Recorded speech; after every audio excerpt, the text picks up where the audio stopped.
आप सबको साबित मुबारक। इस ऑनलाइन साबित सर्विस में आप सबका स्वागत है। हम सब अलग अलग जगहों पे रहने के बावजूद इस ऑनलाइन सर्विस के माध्यम से एकत्रित हो सकते हैं, परमेश्वर के नाम पे उसका स्तुति कर सकते हैं। आइए इस सभा को आगे बढ़ाने से पहले हम अपना शीश झुकाएं और प्रार्थना करें। हे हमारे स्वर्गीय पिता, ज़मीन और आसमान बनाने वाले, हम अपना शीश झुकाए तुझे धन्यवाद देते हैं तेरे तमाम आशीषों के लिए। हम धन्यवाद देते हैं तू हमें सब दुख संकट खतरों से बचा के रखा है और एक सुंदर सब्त के दिन हमें दिया है ताकि हम सब एक साथ होके तेरे नाम की उपासना कर सकें। दुआ करते हैं परमेश्वर कि इस साबित सर्विस में तेरे आशीष हो और जब हम तेरे वचनों को सुने हम उस पर अमल कर सकें। हमारे सब गुनाह तू माफ़ कर और तेरे बेटे के आगमन के लिए हमें प्रस्तुत कर। ये छोटी सी विनती यीशु के नाम से मांगते हैं, आमीन।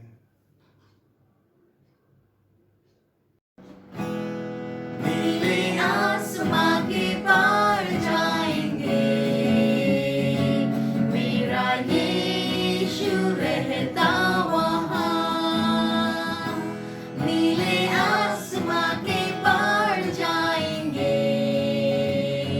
मेरा यीशु रहता वहाँ।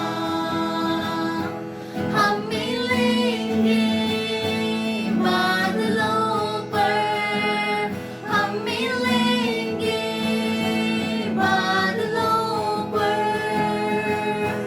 देखेगा सारा जहां।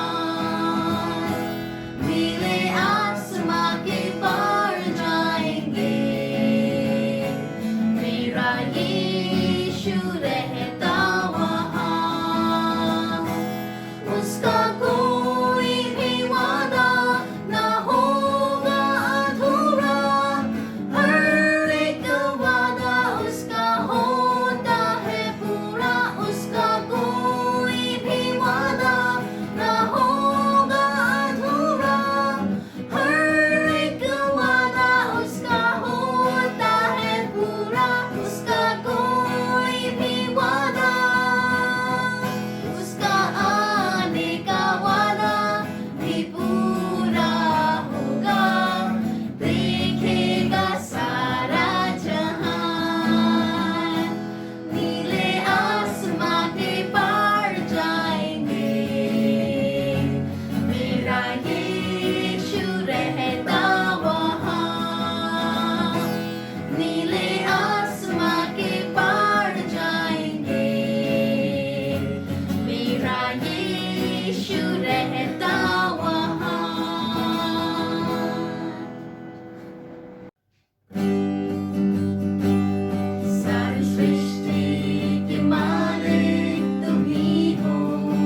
ईश्वर ने पास्टर बैक्स के परिवार को तैयार किया था अल्बानिया में काम करने के लिए।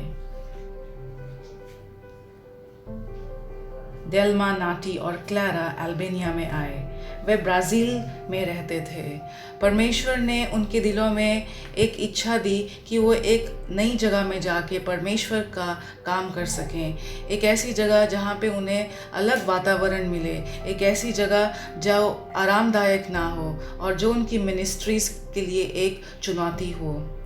वे बहुत जल्दी समझ गए कि इस देश में परमेश्वर का काम करने के लिए उन्हें कौन कौन सी चुनौती का सामना करना पड़ेगा। अल्बानिया सालों से ही एक साम्यवादी क्षेत्र रहा है और यहाँ पर धर्म को नहीं माना जाता था। ये एक पहला नास्तिक राज्य था। 1990 में साम्यवाद का पतन हो गया, परंतु आज भी लोगों में धर्म को नहीं माना जाता है। यहाँ पर केवल 120 एडवेंटिस्ट हैं 3 मिलियन लोगों में। वह पहला गिरजाघर जो 1994 में बना, वहाँ पर काम करने के लिए आए और उन्होंने अपनी पूरी मेहनत और लगन से वहाँ पे काम किया। लेकिन 1 साल काम करने के बाद भी उन्हें कोई परिणाम नहीं मिला। लोगों में कोई परिवर्तन नहीं था, उनमें कोई रुचि नहीं थी बाइबल स्टडी लेने के लिए, कोई बपतिस्मा लेने के लिए भी सामने नहीं आया और वे बहुत ज़्यादा उदास हो गए कि उन्होंने इतनी मेहनत करी है लेकिन फिर भी परिणाम नहीं था सामने। इतने में उन्हें ब्राज़ील में बुलावा आया कि वहाँ पर एक बड़े गिरजाघर में वो परमेश्वर का काम कर सकें। उन्होंने अपनी पत्नी से आकर बात की और वो बहुत खुश हुए कि क्यों ना हम ब्राज़ील चले जाएं, क्योंकि अल्बानिया में तो वो काम नहीं कर सक रहे हैं। नाटी ने उनसे कहा कि उन्हें ऐसा लगता है कि उन्होंने यहाँ पर वो सब कुछ किया जो वो कर सकते थे। क्या उन्हें इस समय अल्बानिया छोड़ के वापस चल जाना चाहिए? वो कहती कि उन्हें ऐसा लगता है कि उन्हें यहीं पे रहना चाहिए और परमेश्वर का काम करना चाहिए। ईश्वर उन्हें यहाँ पर उसका काम करने के लिए मांगते थे।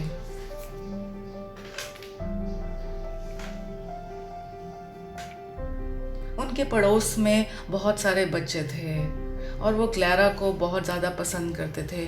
जब भी वो घर से आते जाते तो वो क्लारा को खेलने के लिए बुलाते, तो उन्हें लगा क्लारा एक बहुत अच्छी मिशनरी हो सकती है। उन्होंने बच्चों को आमंत्रण दिया कि वो वहाँ पर आएँ और उनके साथ वॉलीबॉल खेलें। बच्चे वहाँ पे हर हफ्ते खेलने के लिए आते और 2 बार हफ्ते में आते और वो बहुत अच्छी तरह से डेल्मा, नाटी और क्लारा को पहचान गए थे। वह समझ गए थे कि डेल्मा एक पास्टर हैं और उन्होंने उन्हें चर्च में आने के लिए भी न्योता दिया और वो हर हफ्ते अब चर्च में भी आते थे और अब चर्च एकदम पहले से ज़्यादा भरा हुआ नज़र आने लगा। वहाँ पर कुछ जगह खाली नहीं रहती थी।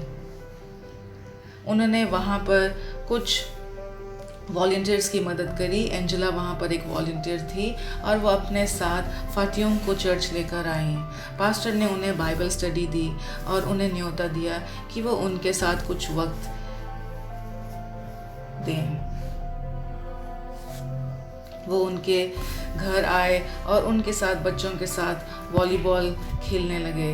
बच्चे उन्हें बहुत पसंद करते थे। वो उनके साथ पूरी तरह से घुल मिल गए थे और फातियों भी पसंद करते थे कि वो कुछ ऐसा कर सकें जिसमें बच्चे खुश हों या आसपास के लोग खुश हों। पास्टर ने पहला बपतिस्मा फातियों को वहाँ दिया और वो बहुत खुश हुए कि ईश्वर ने उनकी प्रार्थना सुनी। फातियों अब दूसरों को ईश्वर के प्रेम के बारे में बताते हैं। वे चाहते हैं कि परमेश्वर के प्यार से उनके हृदय नरम हो और वो परमेश्वर को जाने और उसे अपनाएं।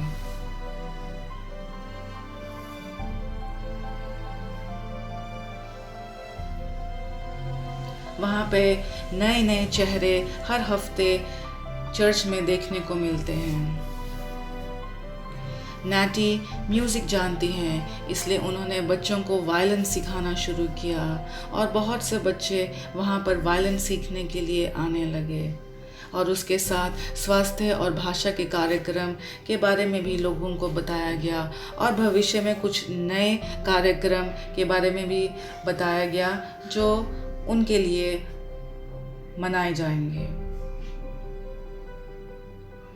प्रार्थना करिए डेल्मा, नाटी और क्लैरा के लिए और वहाँ पे वॉलंटियर्स के लिए जो अल्बानिया में काम कर रहे हैं, ताकि ईश्वर का काम कोने कोने तक जा सके और लोग ईश्वर को जानें। अब वो वहाँ पर बहुत खुश हैं और ईश्वर का काम पूरी तरह से अपने मन से कर रहे हैं।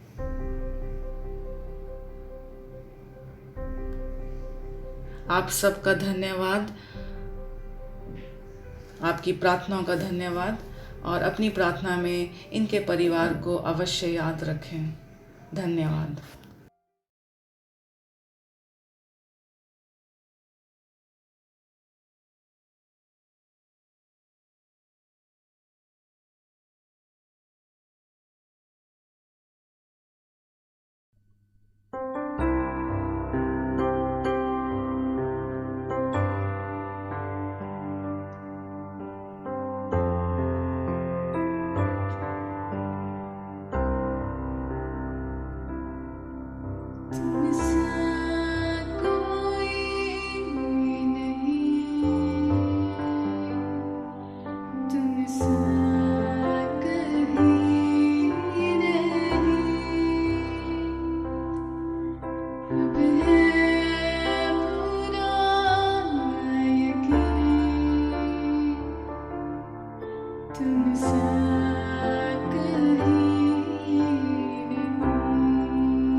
प्रभु यीशु मसीह के पवित्र नाम में आप सबको जय मसीह की।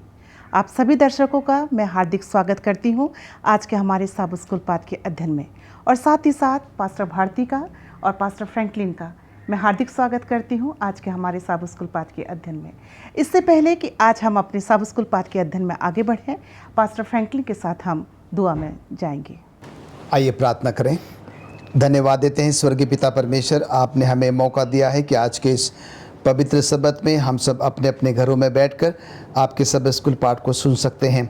प्रभु, आपने हम तीनों को जो है इस काम के लिए चुना है, हमारी मदद करें कि हम आपके इस सब स्कूल पाठ को एक बेहतरीन तरीके से प्रभु अपने श्रोताओं तक पहुंचा सकें। अपनी पवित्र आत्मा के द्वारा आप हमारी मदद करें। प्रभु यीशु मसीह के नाम से मांगते हैं, आमीन। आमीन। आज पाठ 9 है। इस पाठ का शीर्षक है एक विजयी मनोवृत्ति का विकास करना। और याद वचन के लिए आप मेरे साथ अपनी बाइबल खोल सकते हैं।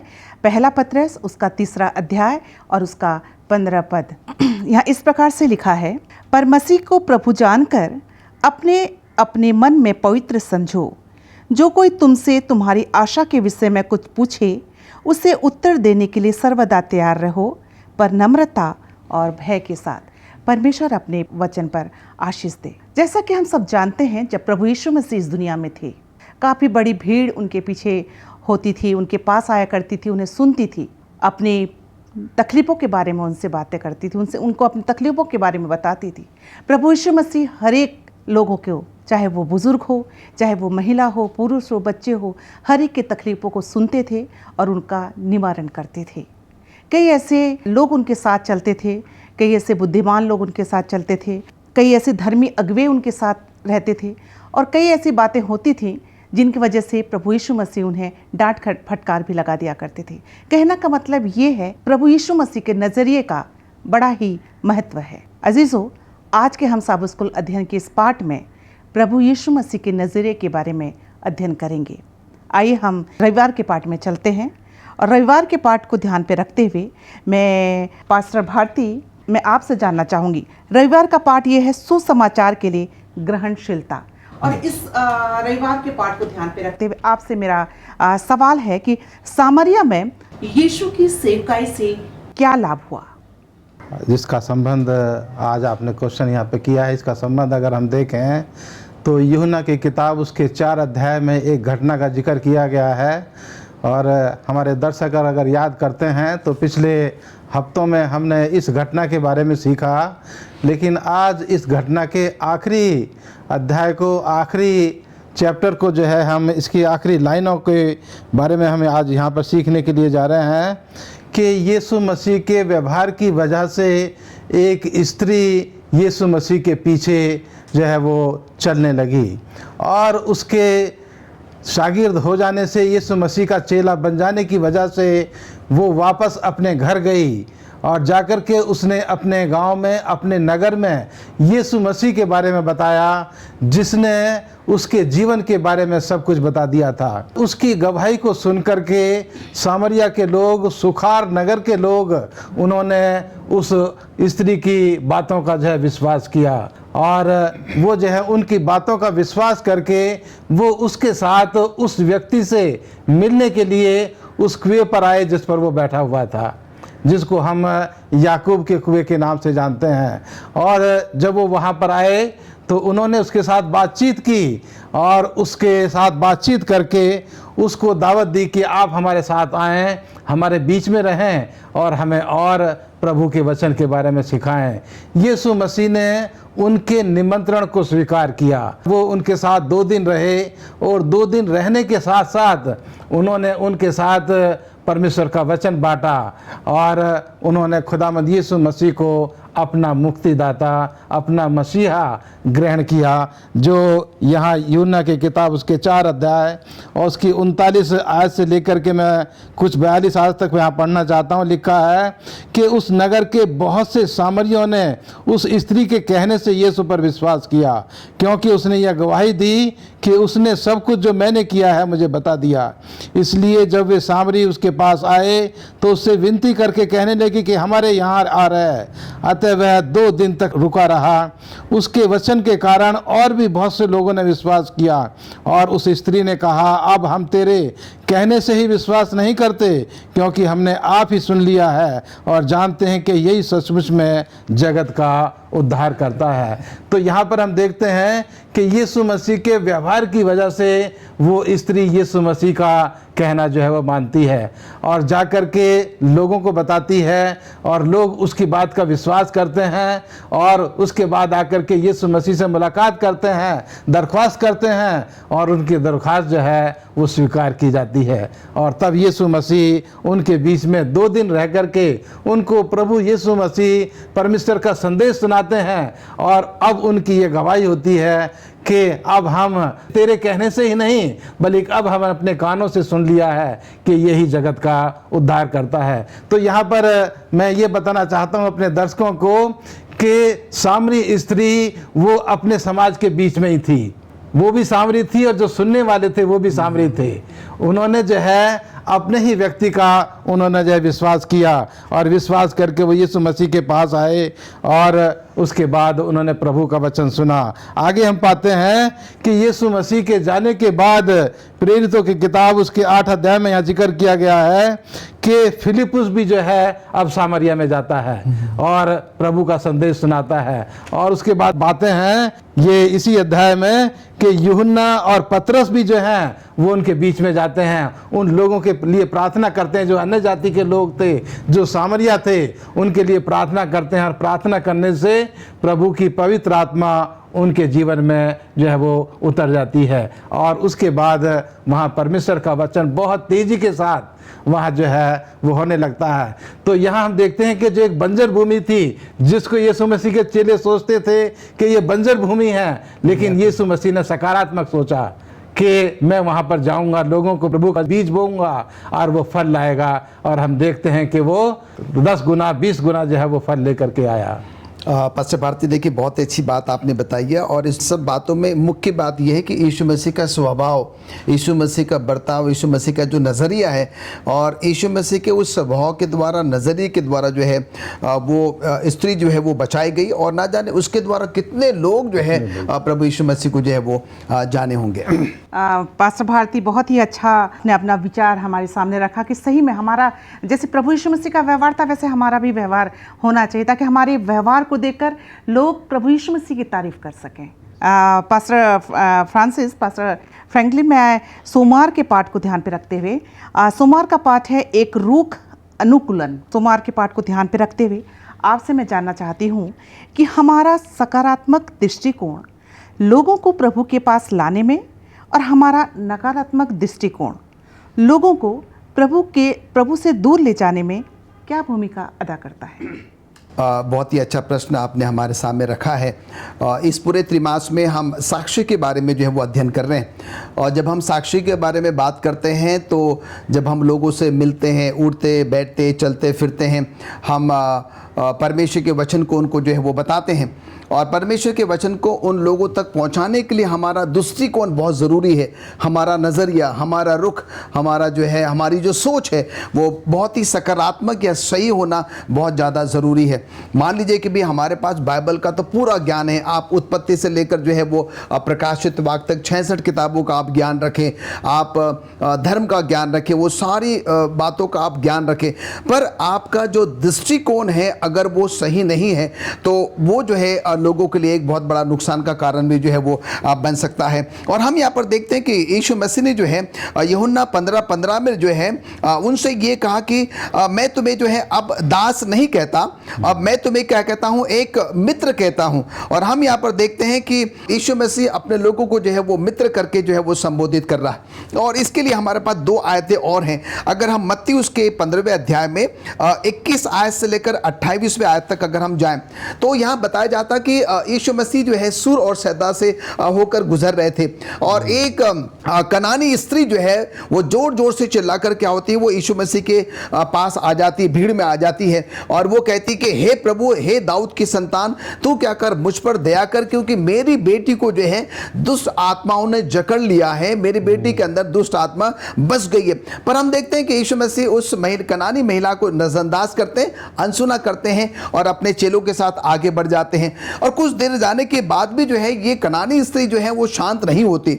हम देखते हैं कि चेले निराश हो जाते हैं, वो कहते हैं कि क्यों नहीं तू इसकी बात सुनकर इसको जो है विदा कर दे कि वो जिस काम से यहाँ पर जो है वो आई है। और हम यहाँ पर देखते हैं कि भीड़ के साथ वो फिर आगे बढ़ते हैं। उसके बावजूद फिर ये कनानी महिला जो है चिल्ला चिल्ला कर क्या कर रही है, वो बोल रही है। और तब हम यहाँ पर देखते हैं कि यीशु मसीह कहता है कि भाई लड़कों की जो रोटी है वो कुत्तों के सामने डालना वाजिब नहीं या सही नहीं है। ये महिला जो कहती कि प्रभु आपने बिल्कुल सही कहा है कि लड़कों की रोटी जो है कुत्तों के सामने तो नहीं डाली जा सकती, पर स्वामी मैं ये भी जानती हूँ कि जब स्वामी जो है घर में अपनी मेज पर बैठकर भोजन करते हैं तो उनका जो भी रूखा सूखा जो है वो गिर जाता है, कुत्ते उसको क्या कर लेते हैं, खा लेते हैं। यीशु मसीह इस बात से बहुत खुश हो जाते हैं और वो समझ जाते हैं कि सचमुच में ये स्त्री जो है वो मुझसे कुछ चाहती है। और वो कहते हैं कि हे स्त्री, तेरा विश्वास जो है वो बहुत बड़ा है और जैसा तू चाहती है वैसे ही तेरे साथ होगा। और हम देखते हैं कि वो उसी समय जो है उसकी बेटी उस दुष्ट आत्मा से जो है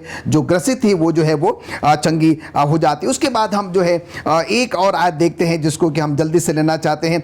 मरकुस उसका 14वां अध्याय 6 और 9 आयत में यहाँ पर जो है बैतनिया का जो है उदाहरण है। शमन पतरस जो कि कोढ़ी है, यीशु मसीह वहाँ पर भोजन करने के लिए गए हैं और एक स्त्री वहाँ पर आती है और एक महंगा सा जो इत्र है उसको लेकर आती है और यीशु मसीह के सिर पर डाल देती है और वो नीचे पैर तक जो है वो बह जाता है। और जब बाकी लोग वहाँ पर देखते हैं वो उस महिला पर बहुत नाराज़ होते हैं। इतना महंगा जो इत्र है जो कि 300 दिनार का था और ये 300 दिनार जो है कंगालों को जो है अगर बांट दिया जाए तो उनका जो है बहुत फ़ायदा हो सकता था। और हम देखते हैं कि यीशु मसीह उनसे कहते हैं कि देखो जो इस स्त्री ने किया है वो बिल्कुल सही किया है। क्यों? क्योंकि मैं तुम्हारे साथ ज़्यादा समय नहीं रहूँगा, मैं तुम्हारे साथ थोड़े समय के लिए रहूँगा, पर ये जो बाकी लोग हैं वो तुम्हारे साथ तो क्या है कि आप बहुत देर तक जो है वो रहेंगे। कहने का मतलब ये है ये जो स्त्री है पापी है और इसको समाज ने बिल्कुल धुतकार दिया था, कोई इसको पूछता नहीं था। पर हम यहाँ पर देखते हैं कि यीशु मसीह ने क्या किया कि अपना दृष्टिकोण जो है, अपना नज़रिया जो है, अपना रुख जो है वो बदला, जिससे कि वे जो लोग जो कि इसको शायद बदतर या पापी या गुनहगार या एक गलत स्त्री समझ रहे थे, और हम देखते हैं कि उसने ये साबित कर दिया कि जो इस स्त्री ने किया है वो बिल्कुल भी जो है वो सही किया। तो जैसा आपने कहा कि हमारा जो दृष्टिकोण है एक सकारात्मक दृष्टिकोण, सही दृष्टिकोण होना जो है बहुत ही ज़रूरी है, तभी हम परमेश्वर के संदेश को जो है वो लोगों तक लेकर जा सकते हैं। अन्यथा जो है अगर हमारे पास कितना भी बाइबल का ज्ञान क्यों ना हो, अगर हमारा नज़रिया जो है दृष्टिकोण सही नहीं है तो हम लोगों को परमेश्वर के पास लाने के बजाय पास्टर भारती हम उनको लोगों को परमेश्वर से दूर जो है वो लेकर जा सकते हैं। बिल्कुल, आपने यहाँ पर 2 स्त्रियों का जिक्र किया और दोनों स्त्रियां जो हैं वो अलग अलग बैकग्राउंड की, जी हाँ। एक जो है वो अन्य जाति की है और दूसरी जो है वो यहूदी है, लेकिन दोनों में एक समानता है कि वो दोनों पापी हैं जी। और यीशु मसीह जो हैं अपने व्यवहार से उन दोनों के गुनाहों को जो है उनके जीवन से उनके पापों को जो है वो क्षमा करते हैं। बहुत ही अच्छा विचार था पास्टर फ्रांसिस, आपको मैं इस बात के लिए धन्यवाद देती हूँ। और आगे हम चलते हैं मंगलवार के पाठ में, और मंगलवार के पाठ को ध्यान पे रखते हुए जो कि प्रेम में सच्चाई को पेश करना, इस पाठ को ध्यान पे रखते हुए पास्टर भारती आपसे मेरा सवाल है कि संत पौलुस किन बातों के लिए थिस्सलुनीकियों की कलीसिया की प्रशंसा करते हैं? बिल्कुल, ये बहुत ही एक स्वाभाविक सवाल है कि कोई व्यक्ति जो है किसी के लिए वो प्रशंसा के शब्द बोल रहा है तो क्यों बोल रहा है, इसके पीछे ये सवाल है। और यहाँ पौलुस रसूल जो हैं वो थिस्सलुनीके के लोगों के लिए बड़ी तारीफ जो है वो यहाँ पर करते हैं, और उसके बारे में मैं यहाँ बताना चाहता हूँ कि 2 थिस्सलुनीके के पहले अध्याय की 3 और 4 आयत में लिखा है कि हे भाइयों, तुम्हारे विषय में हमें हर समय परमेश्वर का धन्यवाद करना चाहिए, और यह उचित भी है, इसलिए कि तुम्हारा विश्वास बहुत बढ़ता जाता है और तुम सब प्रकार का प्रेम आपस में बहुत ही बढ़ता जाता है, यहाँ तक कि हम आप परमेश्वर की कलीसिया में तुम्हारे विषय में घमंड करते हैं, और जितने उपद्रव और कलेश तुम सहते हो उन सब में तुम्हारा धीरज और विश्वास प्रकट होता है। तो पौलुस रसूल की सेवकाई के लिए यहाँ पर हम देख रहे हैं कि पौलुस रसूल की सेवकाई भी जो है वो उसके मित्रता के भाव से जो है वो आगे बढ़ी, दोस्ताना शब्द जो है या दोस्ताना व्यवहार जो था वो पौलुस रसूल का लोगों के बीच में था। उसने कभी भी लोगों की आलोचना नहीं करी, हमेशा लोगों की हिम्मत अफजाई करी, लोगों को प्यार किया। उसने यीशु मसीह के जीवन से जो है वो सीख करके उसको अपने जीवन में उसको इस्तेमाल किया। और वो हम यहाँ पौलुस रसूल की सेवकाई के बीच में जो हम देखते हैं कि पौलुस रसूल लोगों से दोस्ती बनाता हुआ, लोगों से जो संगति रखता हुआ, लोगों से सहभागिता रखता हुआ वो लोगों के बीच में जाता रहा और परमेश्वर का वचन लोगों को जो है वो बांटता रहा। और यहाँ जो हम पाते हैं कि पौलुस रसूल इस कलीसिया से वो बहुत ही खुश होते हैं, क्योंकि वो देखते हैं कि ये कलीसिया के लोग एक दूसरे से प्यार करते हैं, एक दूसरे की परवाह करते हैं, एक दूसरे को जो है वो इज्जत और सम्मान देते हैं। दूसरा वो पाता है कि ये कलीसिया दुख और सुख में, कलेश में, सताहट में ये जो है वो बराबर बनी हुई है। और वो कहता है कि उसके बावजूद भी तुम धीरज धर करके परमेश्वर का विश्वास जो तुमने विश्वास किया है उस विश्वास को तुम धीरज के साथ लोगों के साथ बांट रहे हो। और तीसरा जो है यहाँ बातें हैं कि वो कहता है कि तुम्हारा विश्वास बांटने की वजह से, कि जो तुमने विश्वास ग्रहण किया है उस विश्वास के बांटने से तुम्हारा विश्वास और मजबूत होता जा रहा है।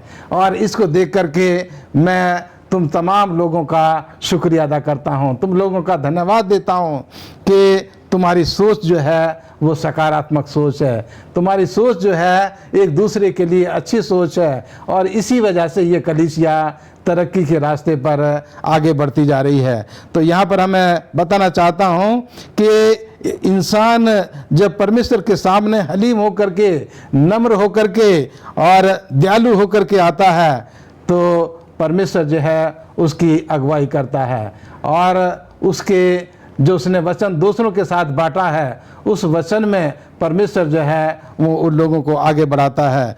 और जैसे अभी पास्टर फ्रैंकलिन ने बताया कि एक दोस्ताना व्यवहार जो है वो लोगों को मसीह के पास ला सकता है, लेकिन उसमें हमारा हिस्सा है कि खाली दोस्ती जो है वो जब तक हम यीशु मसीह को उनके साथ नहीं बांटेंगे, आप दोस्ती तो रख रहे हैं लेकिन यीशु मसीह का जिक्र आपने आज तक नहीं किया। तो दोस्ती में यीशु मसीह का जिक्र करना भी जो है वो जरूरी है, तभी वो लोग यीशु मसीह के पास आएंगे। लेकिन हाँ, ये मैं बताना चाहता हूँ कि अमैत्रीपूर्ण व्यवहार जो है वो लोगों को यीशु मसीह से दूर ले जा सकता है। इसलिए हम दोस्ती का व्यवहार करते हुए, लोगों को अच्छी नज़र से देखते हुए और उनकी हिम्मत अफजाई करते हुए उनको मसीह के पास लाने का एक जरिया बन सके। और इसलिए पास्टर भारती हमने देखा कि यूहन्ना 15:15 में वो कहता है कि अब मैं तुम्हें दास नहीं कहूँगा पर मैं तुम्हें मित्र कहूँगा। और मित्र की परिभाषा आपने बहुत अच्छे से व्याख्या जो है वो कर दी है। अगर हमें लोगों को प्रभु के पास लाना है तो सचमुच में हमें उनके साथ मित्रता कायम करना होगा और वो सब कुछ करना होगा जो प्रभु यीशु चाहता है कि हम उनके साथ जो है वो करें। मिसेस पास्टर भारती, मैं आपका धन्यवाद करना चाहती हूँ अच्छे विचारों के लिए जो आपने हमारे सामने रखा। आइए हम बुधवार के पाठ में चलेंगे और बुधवार का पाठ का शीर्षक है स्वीकृति का आधार। और पास्टर फ्रांसिस, मैं आपसे जानना चाहती हूँ कि क्या हम एक दूसरे को क्षमा करने और स्वीकार करने से मना कर सकते हैं? देखिए, बहुत ही अच्छा प्रश्न है और ये बड़ा ही असाधारण जो है वो प्रश्न है। इसको और भी बेहतरीन तरीके से समझने के लिए आइए हम आज के सब स्कूल पाठ में जो है आगे बढ़ते हैं। और हम देखते हैं कि हम सब ने जो है वो पाप किया है। दुनिया में कोई ये नहीं कह सकता है कि भाई मैंने कोई पाप नहीं किया हुआ, चाहे वो अमीर हो, गरीब हो, पढ़ा लिखा हो, कोई भी व्यक्ति जो है हम सब ने जो है वो पाप किया। और इसीलिए यीशु मसीह को जो है हमारे पापों गुनाहों के खातिर जो है उसको अपनी जान जो है वो उस क्रूस पर जो है वो देनी पड़ी। अब हम यहाँ पर देखते हैं कि कई बार ऐसा होता है कि कई ऐसे पाप हमारे अंदर में होते हैं जो कि शायद दूसरा नहीं जानता। एज ए हस्बैंड हो सकता है कि मेरे अंदर में कोई ऐसा पाप है जो शायद आप नहीं जानती हैं, या आप में कुछ ऐसा गुनाह है जो मैं नहीं जानता, या इसी प्रकार से हम सबके साथ ये विषय हो सकता है। पर हम देखते हैं कि वो खास पाप, वो खास गुनाह जो है वो स्वयं तो जानता है और परमेश्वर जो है वो जानता है। हम चाहते हैं कि भाई परमेश्वर जो है क्या करे, मेरे उस खास गुनाह को जो है वो माफ़ करे जो दूसरा नहीं जानता। और उसके साथ ही साथ परमेश्वर देखिए बहुत ही दयालु, बहुत ही अनुग्रहकारी है और वो हमारे पापों को हमेशा जो है वो क्या करता है वो माफ़ करता है। इसके साथ ही साथ जो आपने प्रश्न भी ये किया है कि क्या हम किसी को क्षमा कर सकते हैं, क्या हमें किसी को जो है हमें स्वीकार कर सकते हैं या नहीं कर सकते। हमको यीशु मसीह ने एक बहुत ही अच्छा उदाहरण साबित करके जो है वो बताया। जब परमेश्वर जो है हमारे और आपके गुनाहों को, पापों को, खताओं को जब माफ़ करता है तो मुझे और आपको भी क्या करना है, दूसरों के पापों को, गुनाहों को, खताओं को जो है वो माफ़ करना है। पर बड़े दुख की बात है, दुख का विषय, कई बार जो है हम ये तो चाहते हैं कि सामने वाला हमें तो माफ़ करे, पर हम जो है उसको माफ़ नहीं करना चाहते। और कई बार हमने ये भी सुना है कि भाई हाँ मैं माफ़ तो करूँगा पर मैं भूलूंगा नहीं। तो कहने का तात्पर्य यहाँ पर ये कि आपका वो जो वाक्य है तो ये तो नल एंड वॉइड हो जाता है, मतलब वहीं के वहीं ये समाप्त हो जाता है। परमेश्वर अगर आपसे ये कहे ठीक है मैं आपके पाप को माफ़ तो करूँगा पर मैं जो है भूलूंगा नहीं, तो आप कल्पना कर सकते हैं कि भाई आपके उस पाप का जो है, जो आप स्वयं जानते हैं और खुदा जानता है, हो सकता है कि बहुत बड़ा, बहुत भयंकर पाप हो, तो उसका अंजाम जो है वो क्या होगा। रोमियो की पत्री उसका 15वां अध्याय उसके 7वें पद में लिखता है, जैसा मसीह ने हमें ग्रहण किया है हम भी दूसरों को वैसे ही ग्रहण करें। जैसे परमेश्वर ने, मसीह ने मेरे और आपके पापों को माफ़ किया है, मुझे आपको सलाह दी जाती है और हमें ये करना चाहिए, एक कदम आगे आकर जो है दूसरे के पापों को, गुनाहों को, खताओं को क्या करना चाहिए, हमने माफ करना चाहिए। दूसरी आयत जो है वो इफिसियों की पत्री 4वां अध्याय 32वें आयत में कहता है, एक दूसरे के प्रति कृपालु और करुणामय हो, और जैसा परमेश्वर ने मसीह में तुम्हारे अपराध क्षमा किए वैसे ही तुम भी एक दूसरे के अपराधों को क्या करो, क्षमा करो। अब यहाँ पर देखिए ये दोनों आयत जो है रोमियो 15:7 और इफिसियों 4:32, ये दोनों आयत हमें ये बताती है हमारा पाप छोटा हो, बड़ा हो, चाहे कितना भी भयंकर क्यों न हो, परमेश्वर क्या करता है, हमारे पापों को माफ़ करता है। और वैसे ही परमेश्वर हमसे और आपसे भी यही आशा करता है कि हम क्या करें, दूसरों के पापों को, गुनाहों को, गलतियों को क्या करें, माफ़ करें, उसको नज़रअंदाज करें, और वो जैसे भी हैं उनको क्या करें, वो जो है वो अस्वीकार करें। माफ़ करना जो है वो दो तरफा है कि जो व्यक्ति किसी को माफ़ कर रहा है उसको खुद को जो है वो संतुष्टि होती है, और जिसको उसने माफ़ किया है उसको भी जो है वो सुकून मिलता है कि मुझे व्यक्ति ने जो है माफ़ कर दिया है। पास्टर फ्रैंकलिन, बहुत ही अच्छे विचार थे और सचमुच हमें माफ़ करना सीखना चाहिए, हमें माफ़ करना सीखना चाहिए। आइए हम थर्सडे के पार्ट में जाएंगे, बृहस्पतिवार के पार्ट में जाएंगे, जिसका शीर्षक है सत्य को प्रेम से प्रस्तुत करना। और इस पाठ को ध्यान पे रखते हुए पास्टर भारती, आपसे मैं जानना चाहूँगी कि संत पौलुस तीमुथियुस और तीतुस को सुसमाचार प्रचार करने के बारे में क्या सलाह देते हैं। ये मैं यहाँ पर बताना चाहता हूँ, जो आपने सवाल पूछा है इसके अगर हम पीछे की तरफ जाएंगे तो देखेंगे कि पौलुस रसूल जो हैं वो बुज़ुर्ग हो गए हैं, वो जो है जैसे हम कह सकते हैं कि सीनियर व्यक्ति हैं, और तिमोती और उनका दूसरा सहायक तीतुस जो हैं वो नौजवान हैं, और इन दोनों के साथ ये सेवकाई कर रहे हैं। तो अपने बुजुर्गों के अनुभव से ये जो है तीतुस को और तिमोथियस को जो है कुछ सलाह देते हैं कि जब तुम प्रचार कर रहे हो तो मैंने अपने जीवन में ये सीखा है, और इस सीख को, इस सलाह को मैं आपके साथ बांटना चाहता हूँ, जिससे कि तुम्हारी सेवकाई भी जो है बहुत आसानी के साथ, बिना किसी विरोध के तुम लोग भी जो है अपनी सेवकाई में आगे बढ़ते रहो। यहाँ मैं पढ़ना चाहूँगा दूसरा तिमुती उसका 4 बाब की ये 2 आयत केवल पढ़ूंगा। लिखा है कि तू वचन का प्रचार कर, समय और असमय तैयार रहे, सब प्रकार की सहनशीलता और शिक्षा के साथ उलाहना दे, डांट और समझा। यहाँ जो है हम पाते हैं कि तिमोथियस जो है वो, उसकी माता जो थी वो यहूदी थी और उसका बाप जो था वो यूनानी था।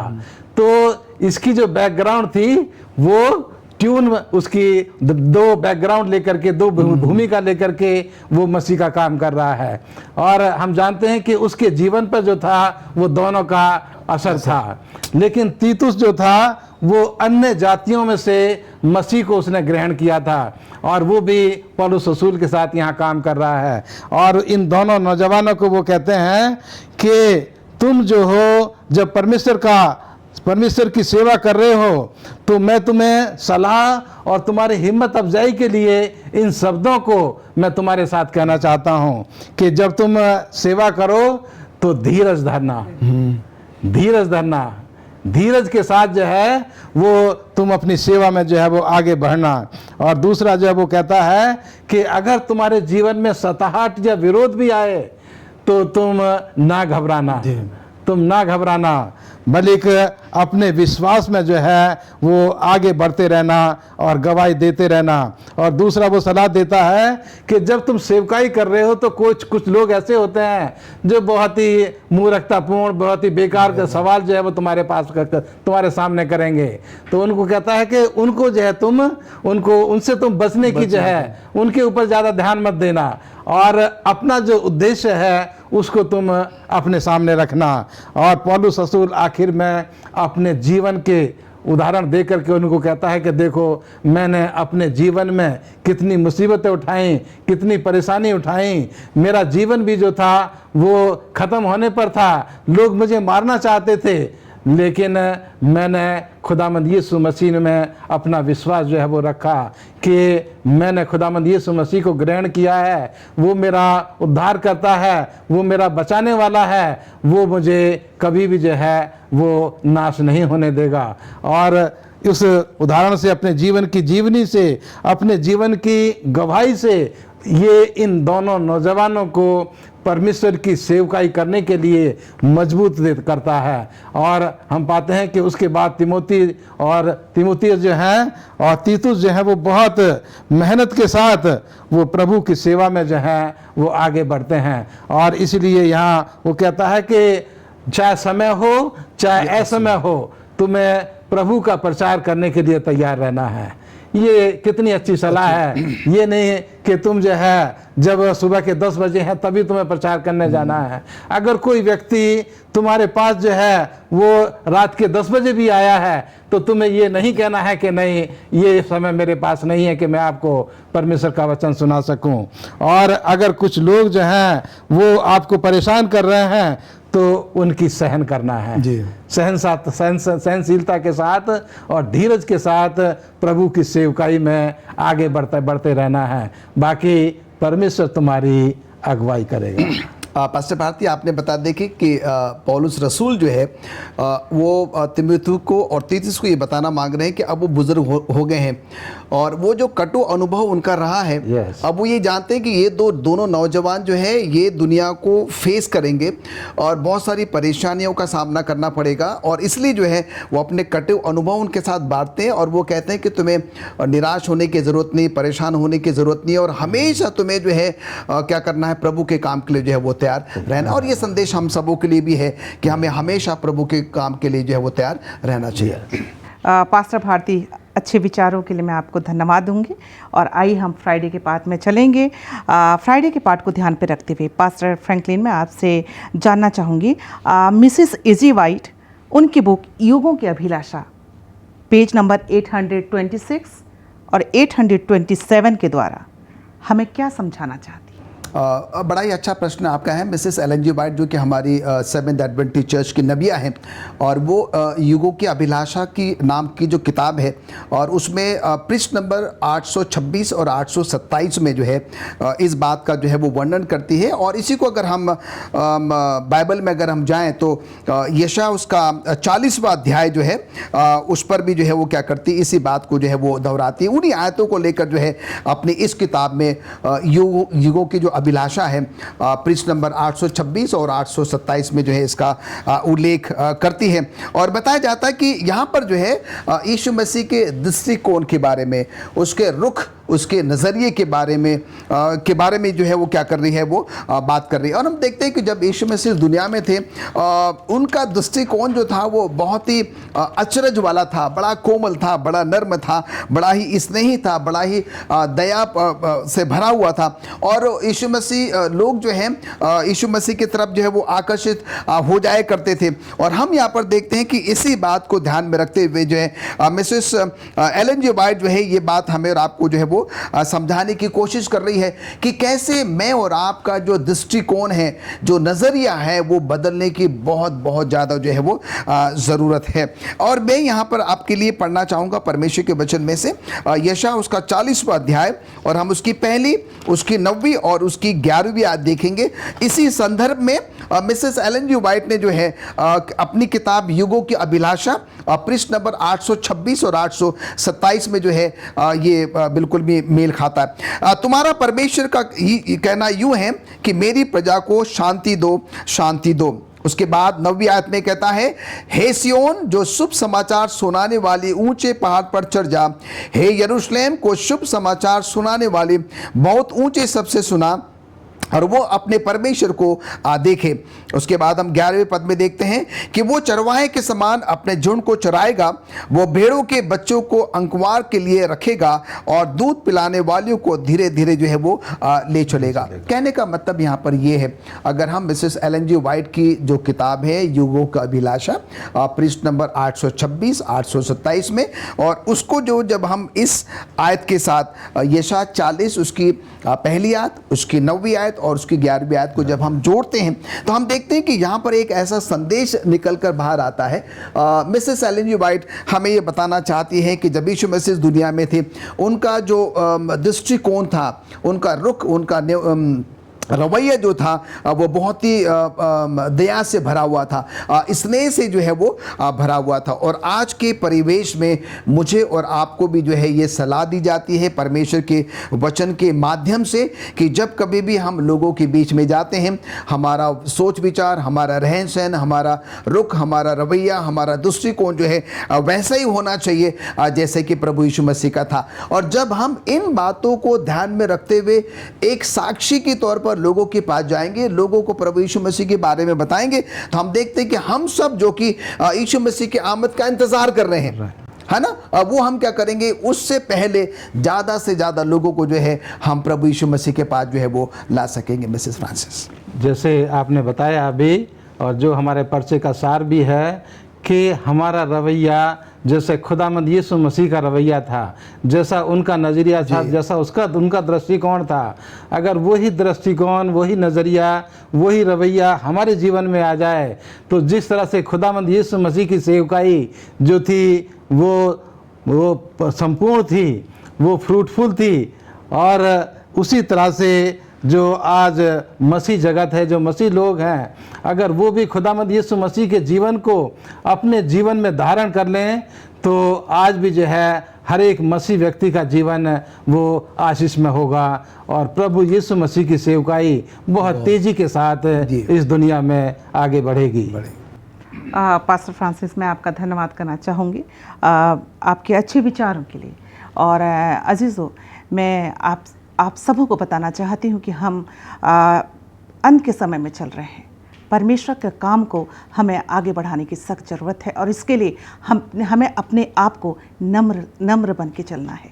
आइए हम परमेश्वर के काम को दुनिया तक फैलाएं और नम्रता के साथ हमारा व्यवहार, हम जानते हैं कि हमारा व्यवहार कैसा है। हमारा व्यवहार ऐसा होना चाहिए कि लोग हमारे व्यवहार को देखकर प्रभु यीशु मसीह की तारीफ़ करें। आइए, इससे पहले कि हम आज के हमारे साबत स्कूल पाठ के अध्ययन को समाप्त करें, मैं पास्टर भारती और पास्टर फ्रैंकलिन का मैं धन्यवाद करना चाहती हूँ। आज आपने हमारे साथ हमारे साबत स्कूल पाठ अध्ययन में शामिल हुए। आइए हम अपने आज के साबत स्कूल पाठ अध्ययन को समाप्त करेंगे और मैं रिक्वेस्ट करना चाहूँगी पास्टर भारती दुआ में अगुवाई। आइए दुआ करें। हे ज़मीन और आसमान के बनाने वाले परवरदिगार, हमारे ज़िंदगी के मालिक, हमारे सृष्टिकर्ता, हम तेरे पास आते हैं प्रभु। जब आज हमने तेरे जीवन के बारे में सीखा है और तेरे चाल चलन के बारे में सीखा है, तेरे चरित्र के बारे में सीखा है और तेरे जीवन के द्वारा परमेश्वर हमने सीखा कि तूने किस तरह से लोगों के साथ बर्ताव किया, किस तरह से तूने उनके साथ बातचीत की।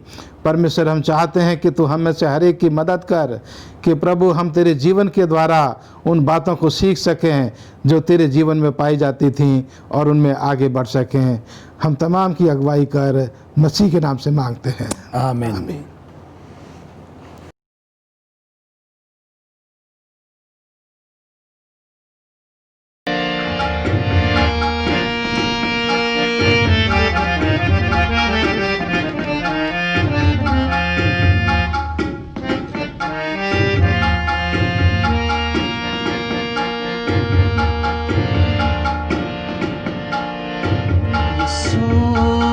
जिंदगी दी मुझे, जिंदगी दी मुझे, यीशु ने जिंदगी दी मुझे, जिंदगी दी मुझे, जिंदगी दी मुझे, जिंदगी दी मुझे, जिंदगी दी मुझे, जिंदगी दी मुझे। आओ मिल गाए सना, आओ मिल गाए सना, आओ मिल गाए सना, आओ मिल गाए सना, आओ मिल गाए सना, आओ मिल गाए सना, आओ मिल गाए सना, आओ मिल गाए सना। यीशु ने बंदगी दी मुझे, बंदगी दी मुझे, यीशु ने बंदगी दी मुझे, बंदगी दी मुझे, बंदगी दी मुझे, बंदगी दी मुझे, बंदगी दी मुझे, बंदगी दी मुझे।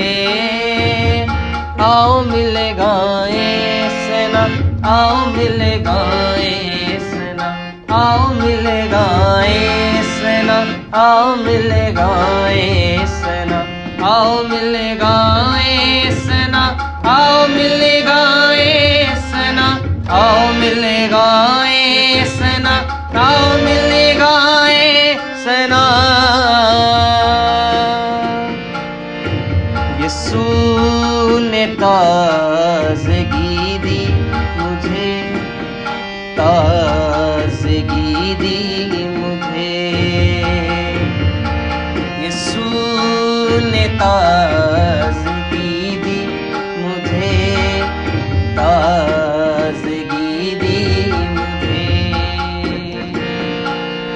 ताज़गी दी मुझे, ताज़गी दी मुझे, ताज़गी दी मुझे, ताज़गी दी मुझे। आओ मिल गाए सना, आओ मिल गाए सना, आओ मिल गाए सना, आओ मिल गाए सना, आओ मिल गाए सना, आओ मिल गाए सना, आओ मिल गाए सना, आओ मिल गाए सना।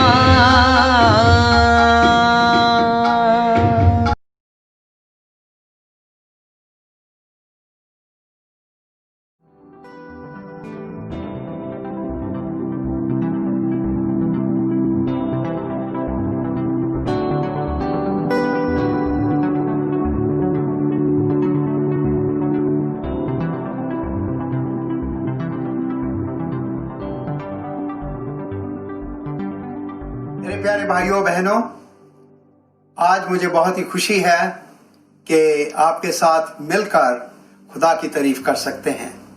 आइए हम दुआ करें। प्यारे खुदावंद, बहुत ही शुक्रगुजार हैं तेरे कि सारे परिवार के साथ मिलकर तेरी तारीफ कर सकते हैं। आज तेरा नाम मुबारक हो। अपनी पाक रूह भेज ताकि कलाम जो मैं पेश करूंगा वो तेरी तरफ से हो, मेरी तरफ से नहीं। यीशु मसीह के नाम में मांगते हैं, आमीन। हमारे पिताजी बहुत गरीब थे, पर उन्होंने हमें ऐसा तोहफा दिया जो हम पैसे से खरीद नहीं सकते। गरीब जिमीदार थे जिन्होंने बड़ी मेहनत की और कोशिश की कि खानदान की परवरिश कर सकें। बहुत से लोगों को पता है हमारे गांव का, कहां से हम आते हैं, और आप सब मेरे भाई बहनों को जानते हैं। तो आज मैं आपको अपने दिल से बताना चाहता हूं कि हमारी जिंदगी जो है वो किस तरह से खुदा ने बरकत दी है हमारी जिंदगी में, ताकि हम उसके राह पर चलें। तो आज मैं आपके सामने यही पेश करना चाहता हूं कि किस तरीके से हम यीशु मसीह के साथ साथ चल सकते हैं। बहुत सारे लोग जो हैं बाइबल में, उन्होंने यीशु मसीह के साथ अपनी जिंदगी बिताई, और हमारे पिताजी की सबसे जबरदस्त, सबसे बेहतर जो तोहफा उन्होंने हमें दिया वो यही था कि हमें पहले तो यीशु मसीह से प्यार करना सिखाया, और दूसरा हमें अपनी चर्च से, अपनी कलीसिया से प्यार करना सिखाया, और तीसरा हमें सिखाया कि किस तरीके से हमें लोगों की सेवा करनी चाहिए। तो ये 3 चीजें जो थीं वो हमारे लिए इतनी कीमती हैं, इतनी बरकतें बाइस हुई हैं कि इन 3 चीजों ने हमारी जिंदगी जो है बहुत ही बढ़िया बना के रखी है। यही बात मैं आपके साथ करना चाहता हूं कि किस तरीके से बाइबल में कई नबी जो थे उन्होंने यीशु मसीह के साथ चलना सीखा, और यीशु मसीह के साथ चलकर उनकी जिंदगी का असर जो है वो दूसरों पर कैसे पड़ा। पहला शख्स तो जो मेरे दिमाग में आता है वो है इनॉक, हनूक जिसे कहते हैं। हनूक के बारे में हमें ज्यादा नहीं पता, पर जो भी हमें पता है उससे हमें बहुत ही शिक्षा मिलती है। हनूक जो था वो यीशु मसीह के साथ रोज सैर के लिए जाता था। बहुत ही बढ़िया बात है। मैं बहुत देर से सैर करने जाता हूं सुबह। तकरीबन 40 साल से 50 साल से मैं रोज दौड़ लगाता हूं, और जब मेरे साथ मेरा कुत्ता जो है वो जाता है, उसका नाम है निको।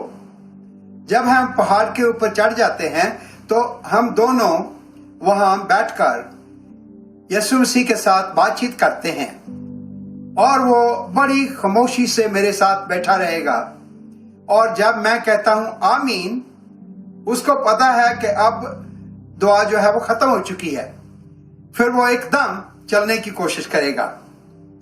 और मैं सोचता था कि जब हनूक और यीशु मसीह जाते थे सैर करने के लिए, उनकी बातचीत क्या होती थी, क्या बातचीत करते थे वो, और काश के मैं भी उनके साथ होता तो मैं भी सुनता कि उनकी बातचीत क्या थी। हनूक ने क्या सवाल पूछे यीशु मसीह से, और यीशु मसीह ने हनूक को क्या कहा।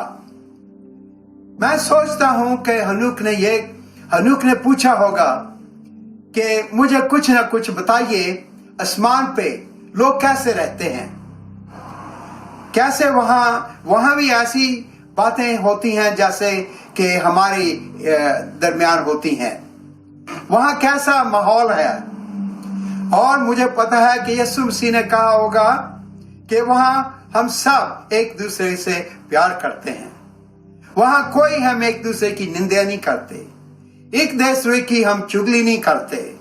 हमारा दिमाग जो है वो हमेशा पवित्र ख्यालों पर ही लगा रहता है। जो हमारा दिमाग है उसमें कोई भी ऐसी बात नहीं आती जिससे बाप की तारीफ ना हो और लोगों की बुराई ना हो। और कहते हैं कि हनूक जो था रोज ही सैर करता था। वो 365 साल का था। और फिर कलाम कहता है कि वो लोगों से वो एकदम गायब हो गया। लोगों को पता नहीं कि हुआ क्या।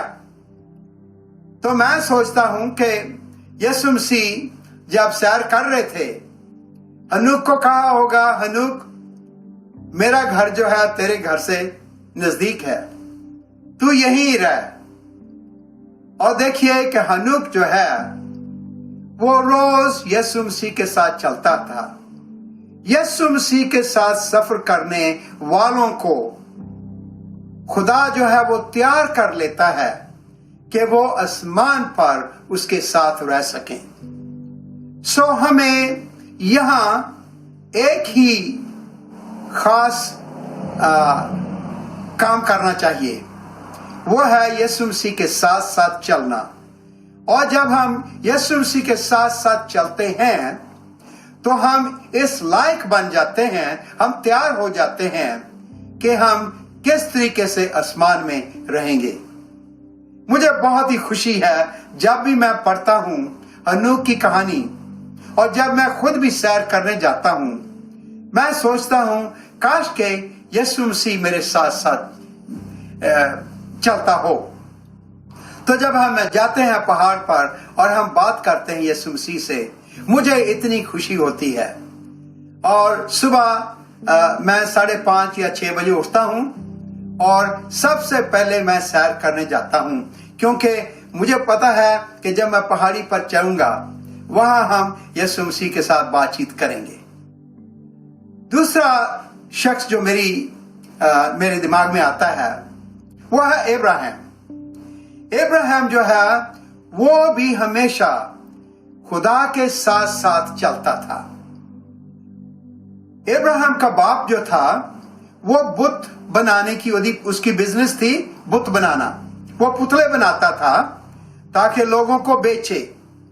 और जब खुदा ने देखा कि इब्राहिम जो है वो भी बड़ा होके इसी काम में लगेगा, तो उसने इब्राहिम को चुन लिया और उसे कहा, इब्राहिम ये तेरे लायक नहीं है, तू यहां से छोड़ दे, चला जा, निकल जा यहां से।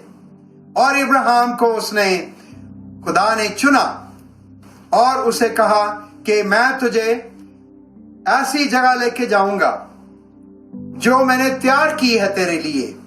खुदावंद कहता है इब्राहिम को कि मैं चाहता हूं कि तू अब यहां से निकल जा, मेरे हुक्म पर चल, तेरे जरिए मैं सारी दुनिया को बरकत दूंगा, तू सारी दुनिया के लिए बरकते बायस होगा। मैं आज चाहता हूं कि हम इनसे कुछ सबक सीखें, किस तरीके से हम अपनी जिंदगियों को तैयार करें यीशु मसीह की खिदमत के लिए और उसकी आमद के लिए। सो इब्राहिम के बारे में मैं आपको 3 चीजें बताना चाहता हूं। पहला है कि इब्राहिम जो था वो बहुत ही अमीर हो गया, बहुत अमीर हो गया। इतना अमीर था कि वो जो भी पैलेस बनाना चाहता, महल बनाना चाहता तो महल बना सकता था, पर वो हमेशा टेंट में रहता था, तंबू में रहता था। जिधर भी जाता था हमेशा पहले तंबू लगाता था और तंबू में रहता था, टेंट में रहता था। तो आप कहें कि इतना अमीर आदमी टेंट में क्यों रहता था? क्योंकि इब्रानियों में हम पढ़ते हैं 13 बाब में, उसमें लिखा है कि वो उस देश की ख्वाहिश वो उस देश को ढूंढ रहा था जो हाथों से नहीं बना था। वो आसमानी शहर का वासी बनना चाहता था, तो हमेशा टेंट में रहता था, क्योंकि इससे ये जाहिर होता है कि वो हमेशा खुदा के हुक्म को, खुदा की फरमानबरदारी करने के लिए तैयार था। जब भी यीशु मसीह, जब भी खुदा बाप उसे कहे इब्राहिम यहां से चल, वो एकदम चलने को तैयार था। वो अपनी जड़ें जो है इस दुनिया में नहीं लगाना चाहता था। तो इससे सब क्या मिलता है? हमें भी, हम गीत तो गाते हैं कि यह देश हमारा नहीं है, हम उस आसमान के वासी हैं, पर हम रहते ऐसे हैं यहां जैसे हम यहां करोड़ों साल रहेंगे। तो हमें इससे यही सबक मिलता है कि जैसे वो हमेशा टेंट में रहता था, हमें भी हमेशा तैयार रहना चाहिए ताकि जो भी खुदा का हुक्म हो हम उसकी फरमाबरदारी करें। दूसरी बात, जहां भी इब्राहिम गया उसने क्या बनाया? ऑल्टर। अंग्रेजी में कहते हैं ऑल्टर बनाया। क्या कहते हैं ऑल्टर को? कि उसने समाधि बनाई जिस पे वो हमेशा कुर्बानी करता था। सो हमारी समाधि क्या है? यही है कि हर रोज हमें प्रार्थना करनी चाहिए। प्रार्थना से हम ये जाहिर करते हैं कि यीशु मसीह खुदा बाप वो हमारी जिंदगी में पहले ओहदे पर है। सो हमें चाहिए कि हम कभी भी इस चीज से ना प्रार्थना करना ना कभी ना छोड़े। मुझे दानियल की मिसाल आती है। दानियल को कितने हादसे उसके साथ हुए, पर वो कभी भी उसने दुआ करनी नहीं छोड़ी। 3 बार हमेशा सुबह, दोपहर और शाम को वो अपने घर में जाके खिड़की खोलकर यरूशलेम की तरफ वो हमेशा प्रार्थना करता था। और उसके जो दोस्त थे उनकी भी यही आदत थी। तो हमारे बाप की भी यही आदत थी। मैं आपको बताना चाहता हूं कि हम, मेरे भाई बहन, हम इतने खुशकिस्मत हैं कि हमारे बाप ने हमें ये सिखाया। जब वो तकरीबन 2:30 बजे 3 बजे सुबह उठ जाते थे मेरे पिताजी, और वो अपने बगीचे में जाते थे और प्रार्थना करते थे। एक बार जब वो प्रार्थना कर रहे थे बाग में, जब तो थोड़ा सा सूरज आ गया, तो जब वो देख रहे थे तो एक बहुत ही बड़ा कोबरा उनके सामने बैठा और ऐसे देख रहा उनकी तरफ देख रहा। तो उन्होंने सिर्फ कहा कोबरे को, तूने मुझे कुछ नहीं किया तो मैं भी तुझे कुछ नहीं कहूंगा, चले जा। तो कोबरा एकदम लौट के और चला गया। खुदा जो था वो हमारे पिताजी के साथ था और उन्होंने हमें सिखाया कि हमेशा प्रार्थना करना नहीं भूलना। सो तीन बार हमारे गांव में प्रार्थना होती थी। वो सुबह प्रार्थना करके काम पे जाते थे, दोपहर को अपनी खेतीबाड़ी बंद करके फिर आना, और हमारे गांव में प्रार्थना होती थी सब लोगों के साथ। और शाम को बहुत ढोल बजाकर सब कुछ अच्छी तरह से लोगों को बुलाकर बड़ी बढ़िया प्रार्थना होती थी। और मैं आपको कहना चाहता हूं कि सबसे बढ़िया तोहफा जो आप अपने खानदान को दे सकते हैं वो यही है कि उनको यीशु मसीह से प्यार करना सिखाइए और उनको हमेशा बंदगी करना सिखाइए और उनको लोगों की सेवा करना सिखाइए। एक बहुत ही ज्यादा खास सवाल मैं आपके सामने पेश करूंगा। अब मुझे नहीं पता कि आप कितने देर यीशु मसीह को जानते हैं, कितनी देर से आपने बपतिस्मा लिया है, कितनी देर से आप चर्च के मेंबर हैं, मुझे नहीं पता। पर आप सोचिए आप कितनी देर यीशु मसीह के खानदान के मेंबर हैं। इस जो सवाल मैं आपको पूछूंगा, आप फिर बड़ी सोच विचार करके उस सवाल को बताना। ये सवाल मैं पूछूंगा, पहले मैं आपको कहानी सुनाऊंगा यीशु मसीह की। यीशु मसीह को जब यहूदियों ने पकड़कर और पिलातुस के कचहरी में लाया उसको, तो वहां वो खड़ा था, चुपचाप से यीशु मसीह खड़े थे और पायलट को एक उसकी वाइफ ने एक चिट्ठी भेजी और चिट्ठी पर लिखा था, इस आदमी के साथ तो अच्छी तरह पेश आना। मैं सारी रात मेरे पास मैं सो नहीं सकी। खुदा मेरे साथ बातचीत करता रहा कि अपने पति को कह देना कि वो किसी गलत काम ना करे इस शख्स के साथ। उसने वो रुका जो था, वो नोट जो था वो भेज दिया। पायलट को वो नोट तो मिला, पिलातुस को वो नोट मिला, पर उसने उस नोट पर कोई असर नहीं उस पर हुआ। और बाद में उसने यीशु मसीह से कई सवाल पूछे और 3 बार उसने कहा कि मैं इस शख्स में, यीशु मसीह में कोई बुरा काम नहीं देख रहा। मुझे इसने कोई काम नहीं किया जिससे कि इसको सजा मिल सके, सलीब की सजा मिल सके। उसी जगह जब यीशु मसीह चुपके से खड़ा था, बहुत से लोग जो थे उस कचहरी में थे। वहां वो लोग थे जिन्होंने जो अंधे थे और यीशु मसीह ने उनकी आंखें खोली। जो लंगड़े थे, यीशु मसीह ने उनको टांगें दी।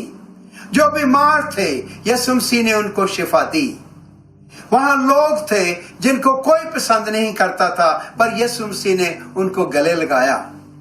उसी भीड़ में बहुत से लोग थे जो कुछ भी नहीं थे, पर यीशु मसीह ने उनको ऐसा प्यार दिखाया ताकि वो अपने आप को खुदा के बेटे समझें।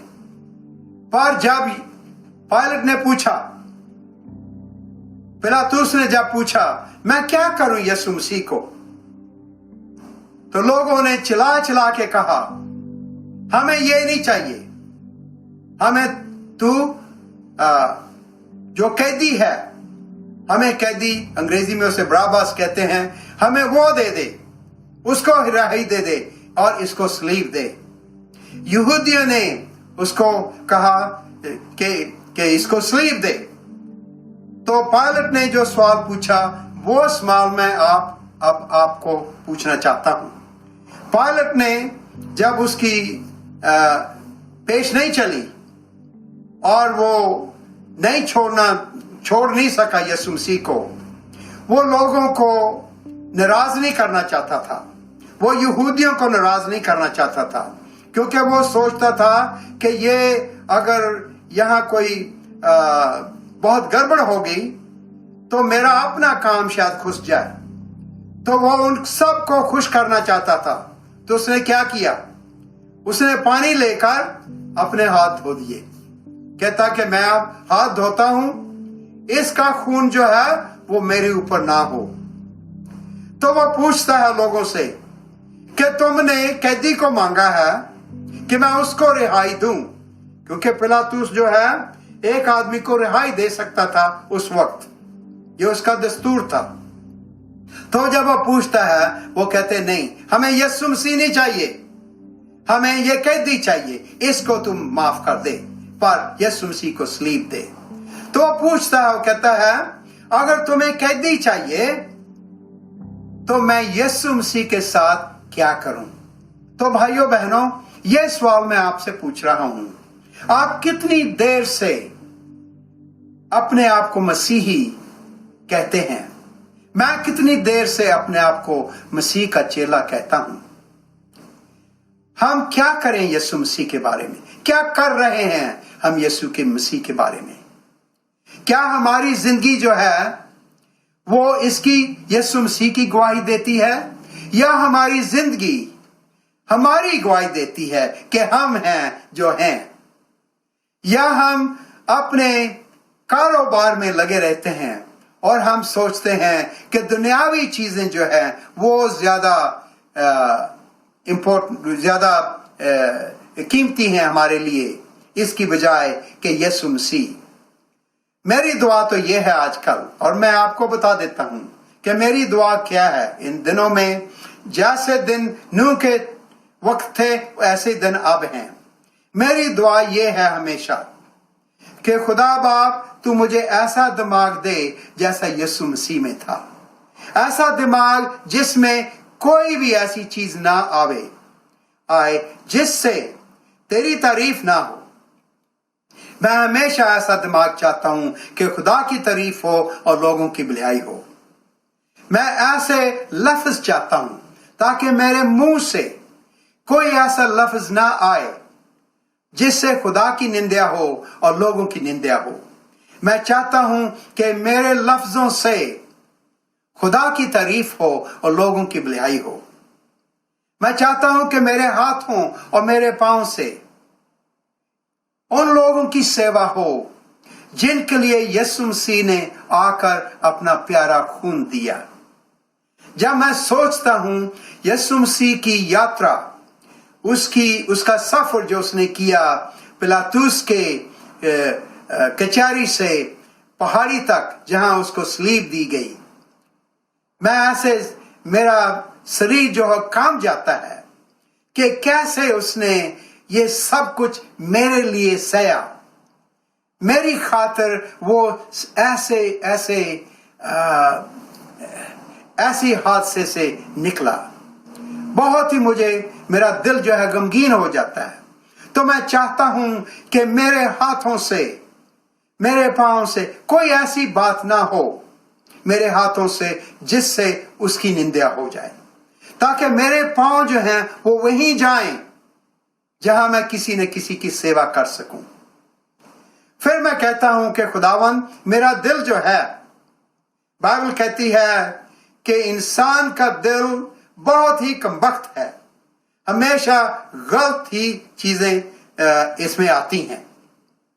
नो कलाम में दिमाग और दिल जो है वो एक ही तरह से दिखाए गए हैं, पर दिल जो है वो तो कुछ नहीं सोचता, सोचना तो सब दिमाग में ही होता है।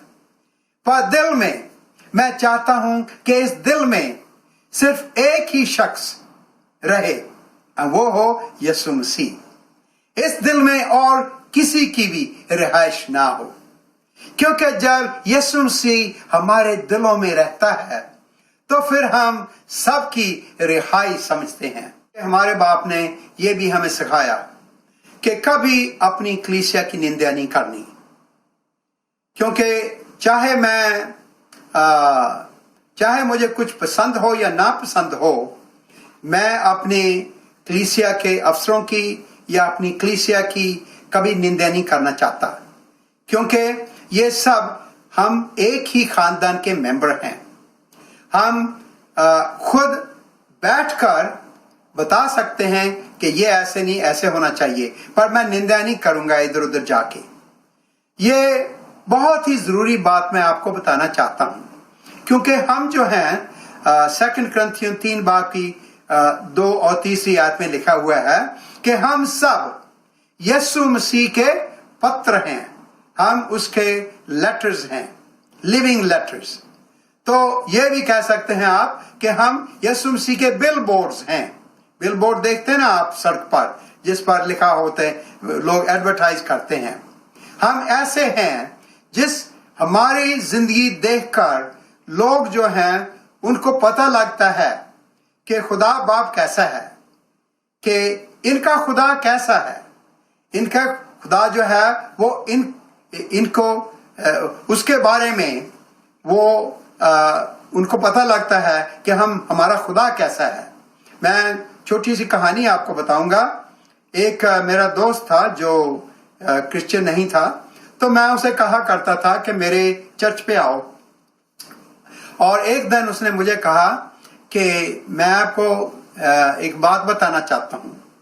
तो उसने मुझे कहा कि एक औरत है जो आपके चर्च पे जाती है, वो हमेशा हमें कभी तो कुछ डबल रोटी ले आएगी, कभी कुछ और खाना पका के ले आएगी, बड़ा प्यार दिखाती है। तो कहता कि पिछले सैटरडे, विच इज योर सैबत, कहता है तुम्हारा सैबत है, तो वो भाग के आई और उसके हाथ में एक कटोरी थी। उसने कटोरी हमें दे दी और कहा कि इसमें है पोटैटो सैलड और क्या कहते हैं आलू का सैलड है, और बाद में चर्च के बाद में आप जाएंगे पिकनिक के लिए तो ये इस्तेमाल कर लेना। तो वो कहता, मैंने उसे कहा कि हम चर्च नहीं जा रहे, हम तो जा रहे हैं जू, जहां हमने अपने बेटे को जानवर दिखाने हैं। तो कहता, बताइए उस औरत ने क्या किया।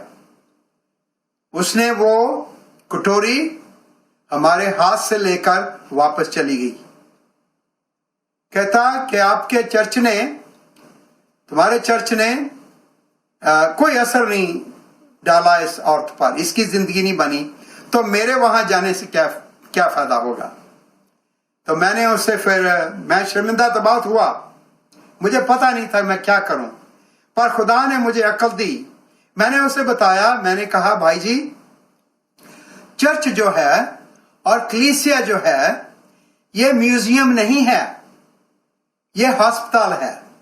अस्पताल में जो है मरीज लोग जाते हैं जो बीमार हैं, और हमें भी गुनाह की बीमारी है। हम जब जाते हैं गिरजा जो है अस्पताल है, वहां यीशु मसीह को हम मिलने जाते हैं कि वो हमें शिफा दे दे।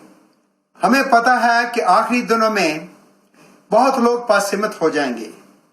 कई लोग ये भी कहेंगे कि यीशु मसीह कब आएगा, देखो पैंडेमिक हो रहा है, लोग मर रहे हैं, करोड़ों लोग मर रहे हैं, कब यीशु मसीह आएगा।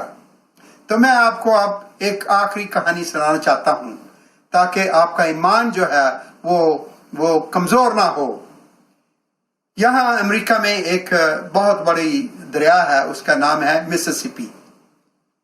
एक लड़का जो था, छोटा सा लड़का, वो मिसिसिपी के दरिया के किनारे खड़ा था, और एक पहाड़ी सी थी जहां वो खड़ा था, और वो ऐसे एक बड़े समुद्र के जहाज को ऐसे कह रहा था कि यहां आओ, जहां मैं हूं वहां आइए।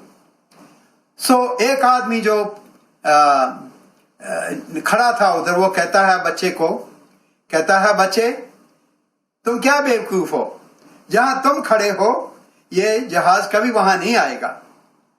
तो बच्चे ने उसके ऊपर कोई नजर नहीं डाली, अपने आप बस ऐसे ही करता रहा और कहता रहा बड़े जहाज को कि यहां आइए जहां मैं हूं।